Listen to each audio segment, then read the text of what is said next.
Most developers write the same class code over and over without realizing Python has a powerful way to reuse it. Let's talk about inheritance. To create a child class that inherits from a parent, use the syntax class child class with the parent name in parentheses.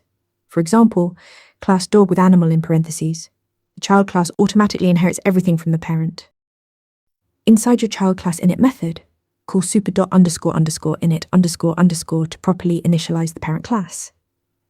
This ensures the parent setup code runs before you add child-specific attributes. Pass any required parent parameters through super. The child inherits all methods and attributes from the parent automatically. But here's the power move.